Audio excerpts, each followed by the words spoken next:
Hello students, welcome to my channel Pragati institute.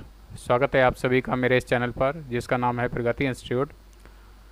आपकी जो commerce की बुक है उसमें व्यापार प्रणाली वाला जो सेक्शन है, तो उसमें पहला चैप्टर है नस्तीकरण या फाइलिंग।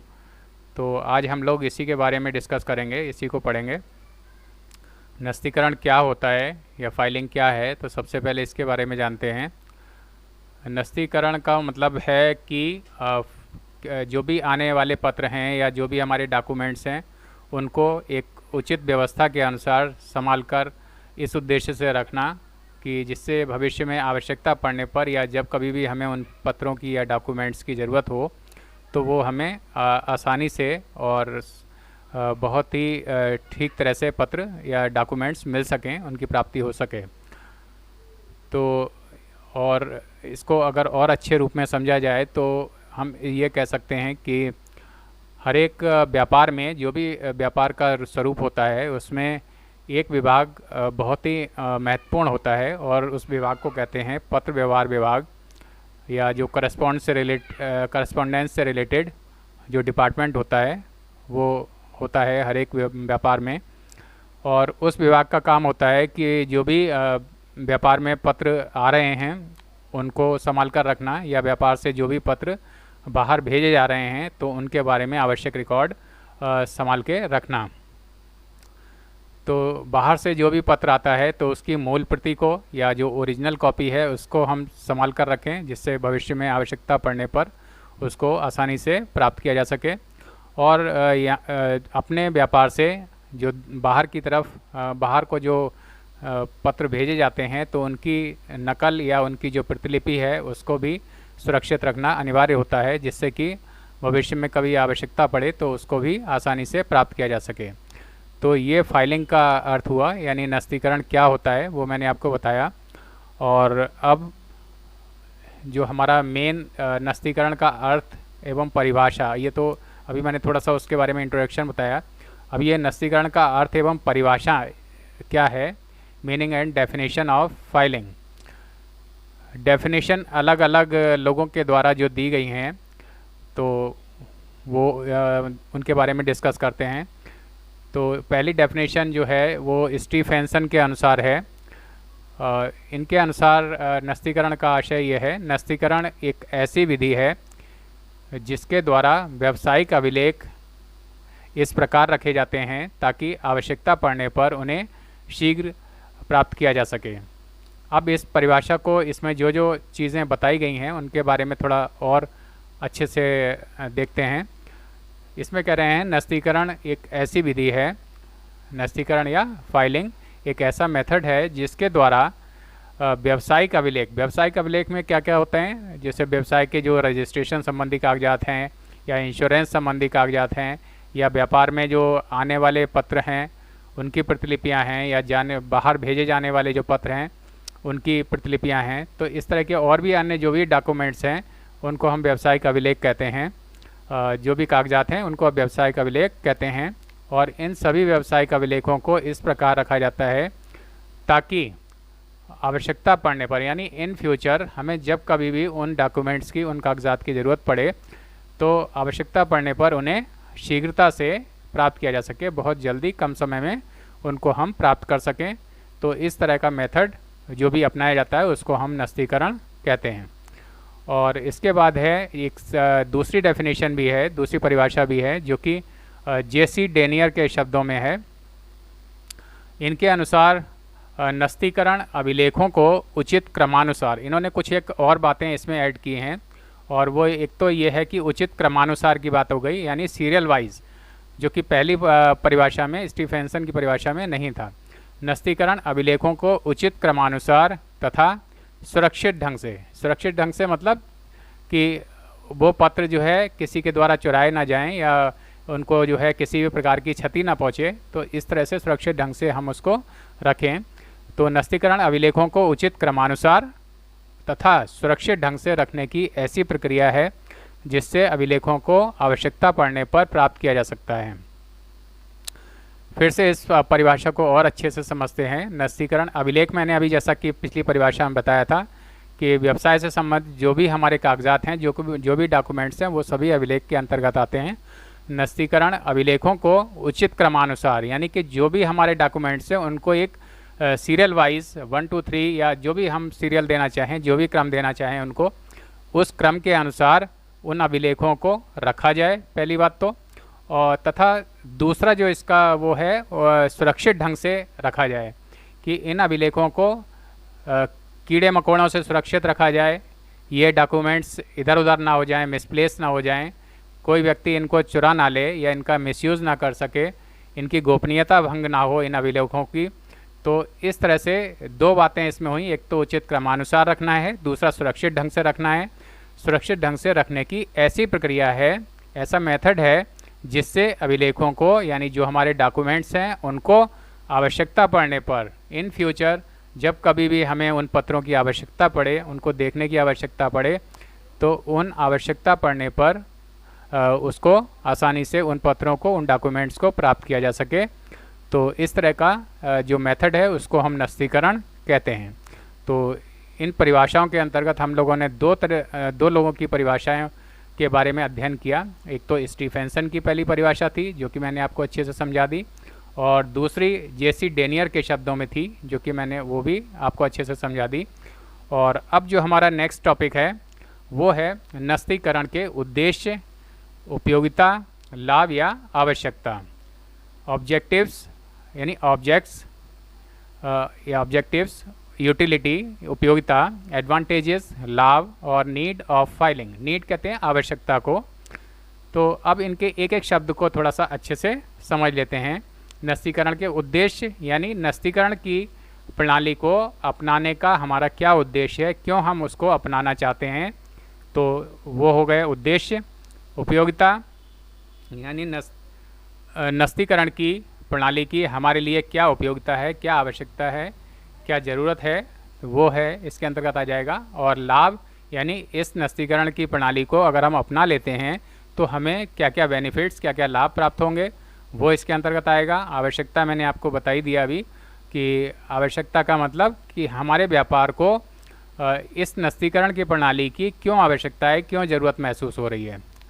तो वैसे देखा जाए तो ये सारे शब्द जो है एक तरह से देखा जाए तो वो एक दूसरे के पर्यायवाची या सिनोनिम के रूप में हैं, लेकिन अगर क्वेश्चन में पूछा जाता है कि उद्देश्य पूछा जाता है या उपयोगिता पूछा जाता है या लाभ पूछा जाता है या आवश्यकता पूछा जाता है, तो आपको इन्हीं पॉइंट्स को उसमें लिखना है जो पॉइंट्स मैं आगे बताने जा रहा हूँ। अब इसके जो नस्तीकरण के जो उद्देश्य हैं उनमें पहला उद्देश्य है पत्रों की सुरक्षा।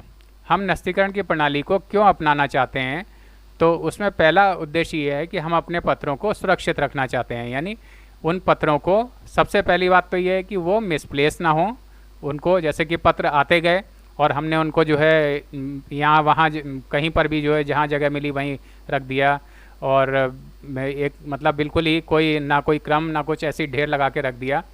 तो एक तो वो ना हो कि पहली बात इधर उधर पत्र मिसप्लेस ना हो जाएं, दूसरा वो नष्ट ना हो जाएं, कीड़े मकोड़े उनको नष्ट ना कर दें, उनमें दीमक ना लग जाए। और इसके अलावा जो है वो पत्र किसी व्यक्ति के द्वारा चुरा ना लिए जाएं, उनकी गोपनीयता भंग ना हो जाए। तो इन सभी कारणों से जो है हमें पत्रों की सुरक्षा की आवश्यकता होती है, उन पत्रों को सुरक्षित रखने की आवश्यकता महसूस होती है, और इसीलिए हम नस्तीकरण की एक आदर्श प्रणाली, एक उचित प्रणाली का, उचित विधि का चयन करते हैं, उसको अपनाते हैं। अब जो इसमें सेकंड पॉइंट है, जो दूसरा उद्देश्य है, दूसरा लाभ जिसको कह सकते हैं, तो वो है भावी संदर्भ में उपयोगी। भावी संदर्भ कहते हैं कि फ्यूचर में अगर हमें कभी इन पुराने पत्रों का रेफरेंस देना पड़े, इन पुराने पत्रों का के बारे में जिक्र करना पड़े, तो हम जिक्र तभी कर पाएंगे जब हमने उन पत्रों को, उन लेटर्स को या उन आवश्यक कागजात को संभाल के रखा होगा। तो भावी संदर्भ में उपयोगी इस तरह से ये साबित होती है नस्तीकरण की प्रणाली, जिसको इंग्लिश में हम कह सकते हैं यूज़फुल इन फ्यूचर रेफरेंस।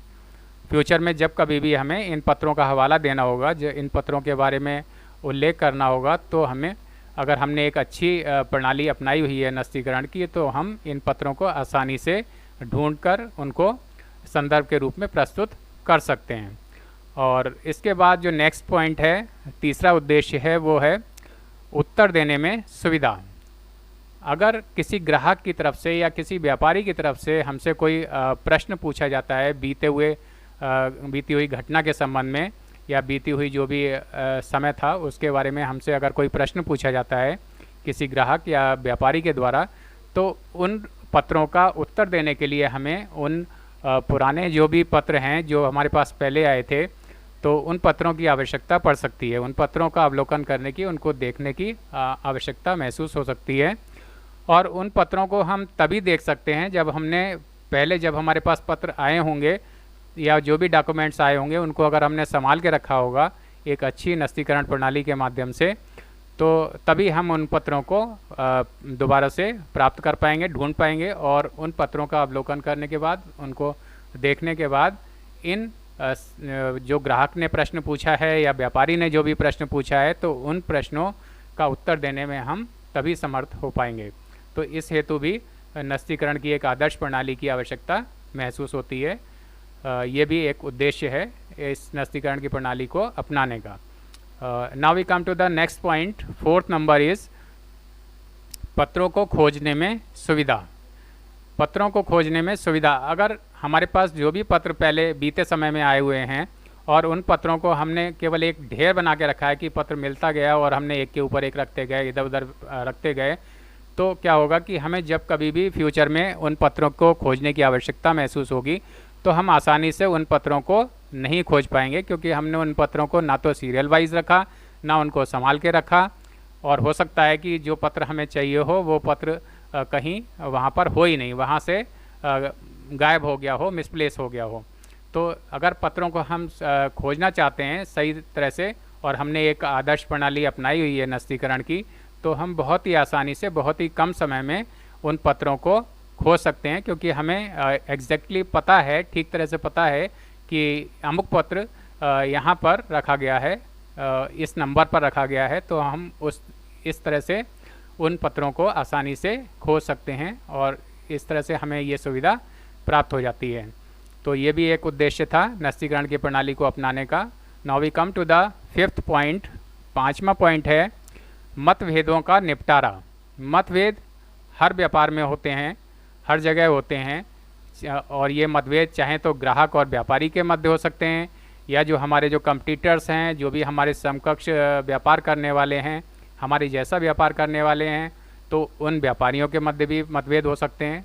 तो अब ये जो मतभेद उत्पन्न होते हैं, चाहे वो ग्राहक और व्यापारी के मध्य हों या समकक्ष व्यापारियों, एक जैसा व्यापार करने वाले व्यापारियों के बीच में हों, तो इन मतभेदों का निपटारा करने के लिए हमें जो बीते समय में जो भी घटना हुई है, बीते समय में जो भी पत्रों में उल्लेख हुआ है, तो उसको देखने की आवश्यकता पड़ सकती है, उन डॉक्यूमेंट्स को देखने की ज़रूरत पड़ सकती है।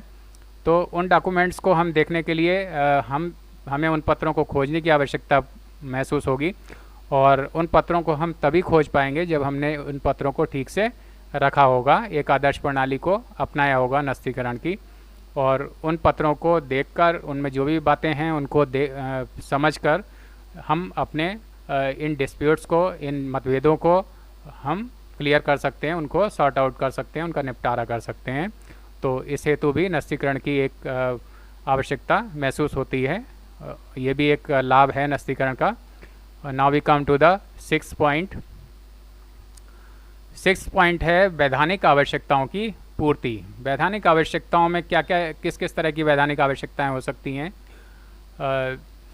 वैधानिक आवश्यकताओं में जैसे कि व्यापार के रजिस्ट्रेशन संबंधी कागजात होते हैं, तो उनको अगर हम संभाल के नहीं रखेंगे तो जब कभी भी हमारे व्यापार का इंस्पेक्शन होगा या व्यापार के बारे में जांच की जाएगी तो हम उन कागजात को नहीं दिखा पाएंगे, और इस हेतु भी नस्तीकरण की प्रणाली आवश्यक है। इसके अलावा एक और होता है, एक और आवश्यकता होती है, जैसे कि व्यवसाय में तरह तरह का हम बीमा कराते हैं, चाहे व्यापार का बीमा हो, चाहे माल का बीमा हो। तो इस तरह के जो बीमा कराने के जो हमें पॉलिसी मिलती है, जो उसका प्रपत्र डॉक्यूमेंट जो मिलता है, तो उन डॉक्यूमेंट्स को अगर हम नहीं संभाल के रखेंगे तो भी जब कभी भी अगर कभी हमें क्लेम करना है बिजनेस से रिलेटेड, तो क्लेम करने के लिए उन पॉलिसीज़ को देखने की बहुत ज़रूरत होती है। और जब कभी भी बीमा अधिकारी आएगा बीमा विभाग की तरफ से, तो वो भी आके हमारे उन पॉलिसीज़ उन डॉक्यूमेंट्स को चेक करेगा और उसी आधार पर हमें जो है क्लेम की प्राप्ति होगी। और इसके अलावा और भी वैधानिक आवश्यकताएं हो सकती हैं, जैसे कोर्ट में अगर हमें कोई लेटर प्रस्तुत करना है सबूत के तौर पर, तो इस तरह की वैधानिक आवश्यकता भी हो सकती है। तो वो उस लेटर को भी हम तभी प्रस्तुत कर पाएंगे अगर हमने उसको ठीक तरह से रखा हुआ है नस्तीकरण के माध्यम से। तो इस तरह की वैधानिक आवश्यकताओं की पूर्ति भी इस नस्तीकरण की के द्वारा हो जाती है। और इसको अगर इंग्लिश में देखा जाए तो कहेंगे providing the legal necessities. Legal necessities यानी वैधानिक आवश्यकताओं की पूर्ति, प्रोवाइड कराना, उपलब्ध कराना। नेक्स्ट पॉइंट इज साक्ष्य के रूप में उपयोग। साक्ष्य कहते हैं गवाही या एविडेंस के रूप में इस नस्तीकरण की प्रणाली का हम यूज़ कर सकते हैं। साक्ष्य के रूप में किस तरह से प्रयोग कर सकते हैं, इसको इंग्लिश में कहेंगे यूज़फुल एज एन एविडेंस। अगर न्यायालय में हमारा कोई केस चल रहा है, कोई मुकदमा लंबित है, तो उसमें अगर कोई पत्र सबूत के तौर पर मांगा जाता है कि उस पत्र को हम एविडेंस के तौर पे प्रस्तुत करें या साक्ष्य के रूप में प्रस्तुत करें, तो इसके लिए भी हमें नस्तीकरण की आवश्यकता महसूस होती है। और उन पत्रों को अगर हमने सुरक्षित रखा हुआ है तो हम उन पत्रों को न्यायालय में सबूत के तौर पर, साक्ष्य के तौर पर बहुत आसानी से प्रस्तुत कर सकते हैं, उनको उपलब्ध करा सकते हैं। तो ये भी एक नस्तीकरण का एक उद्देश्य हुआ। और now we come to the next point. Point number 8 is पुनः आदेशों की पूर्ति। पुनः आदेश कहते हैं रिविजन्स, यानी अगर बीते समय में ग्राहक ने हमें कोई आदेश दिया हुआ है और वो चाहता है कि उसी आदेश को, उसी same kind of goods is to be sent, और जो भी उसमें जितनी मात्रा में माल भेजा गया था या जिस तरह का माल भेजा गया था, बिल्कुल उसी ऑर्डर को ग्राहक अगर रिपीट कराना चाहता है, उसी के आधार पे नया माल प्राप्त करना चाहता है, तो इस तरह से भी जो है इन पुनः आदेशों की पूर्ति भी नस्तीकरण के माध्यम से हो पाती है। इसमें ग्राहक कहता है कि हमारा अमुक डेट का जो ऑर्डर था, जो बीते समय में मैंने आपको ऑर्डर दिया था और जिसके आधार पे आपने माल भेजा था, गुड्स सेंड किया था, तो सेम काइंड ऑफ गुड्स और सेम क्वांटिटी में उसी तरह से आपको जो है भेजना है, तो बजाय नया ऑर्डर भेजने के ग्राहक उसी ऑर्डर को रिपीट करवाता है। और इस हेतु भी जो व्यापारी है उसको उस पुराना जो आदेश का पत्र है, जो ऑर्डर की कॉपी है पुरानी वाली, तो उसको उसे निकालना पड़ता है, उसको खोजना पड़ता है। और अगर उसने डॉक्यूमेंट्स को सही से रखा हुआ है तो वह उस पत्र को खोज लेगा और आसानी से उस आदेश के हिसाब से नई सप्लाई भेज सकेगा, नई सप्लाई भेजने में समर्थ हो जाएगा। तो ये 8 नंबर का पॉइंट था जिसको हमने कहा था पुनः आदेशों की पूर्ति, या इंग्लिश में कहेंगे इसको प्रोवाइडिंग द रिविजन्स। रिविजन्स यानी वही पुनः आदेश के लिए। तो ये आया 8 नंबर का पॉइंट कंप्लीट हो गया। और now we come to the 9th point. 9 number वाला पॉइंट है, 9th जो एम है इसका नस्तीकरण को अपनाने का, वो है ग्राहकों से लगातार संपर्क। अच्छे बिजनेस के लिए, अच्छा व्यापार चलाने के लिए हमें अपने ग्राहकों से लगातार संपर्क बनाए रखना बहुत ही आवश्यक होता है।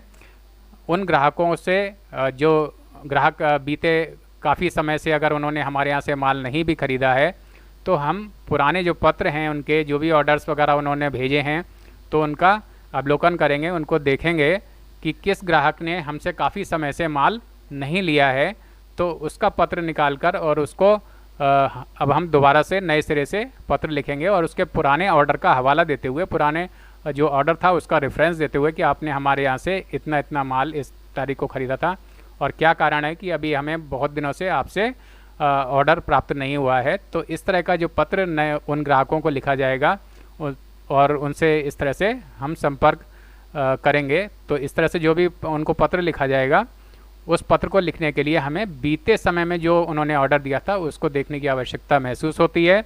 और उस पत्र को हम तभी निकाल सकते हैं जब हमने नस्तीकरण की प्रणाली को अपनाया होगा, उसको अच्छी तरह से पत्र को, पुराने ऑर्डर को सुरक्षित रखा होगा।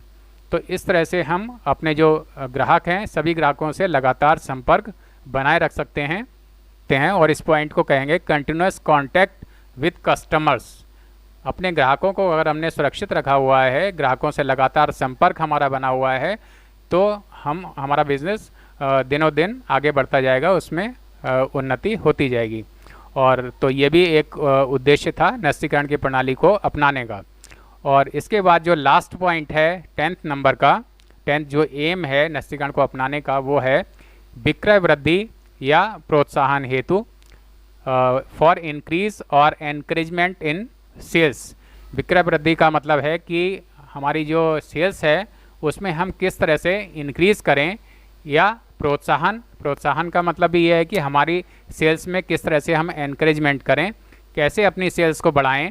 तो उसके लिए भी हमें नस्तीकरण की आवश्यकता महसूस होती है। तो विक्रय वृद्धि हमारी इसी तरह से होगी कि हम उन जो भी ग्राहक हैं उनसे लगातार संपर्क बनाए रखें और उनको तरह तरह के नई नई स्कीम्स के बारे में बताते रहें।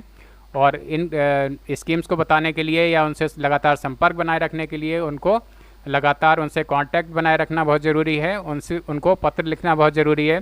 और इसके लिए हमें पुराने पत्रों की या पुराने जो भी ऑर्डर्स हैं उनकी ज़रूरत पड़ सकती है, और उनको हम एक अच्छी नस्तीकरण प्रणाली के माध्यम से सुरक्षित रख सकते हैं उन पत्रों को, जिसके माध्यम से हम अपनी विक्रय वृद्धि या इंक्रीज इन सेल्स को आसानी से कर सकते हैं। तो स्टूडेंट्स, ये आज मैंने आपको नस्तीकरण की या फाइलिंग के बारे में अच्छे से बताया, उसकी डेफिनेशंस के बारे में बताया, और उसके जो एम हैं या जो उसके एडवांटेजेस या लाभ वगैरह हैं तो उनके बारे में मैंने आपको बताया।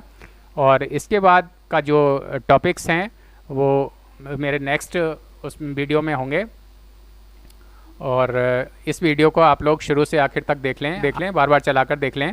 और अगर इसमें कोई प्रॉब्लम है, कोई चीज़ नहीं समझ में आती है, तो आप नीचे कमेंट बॉक्स में लिखकर पूछ सकते हैं, या इंस्टाग्राम पे भी फॉलो कर सकते हैं।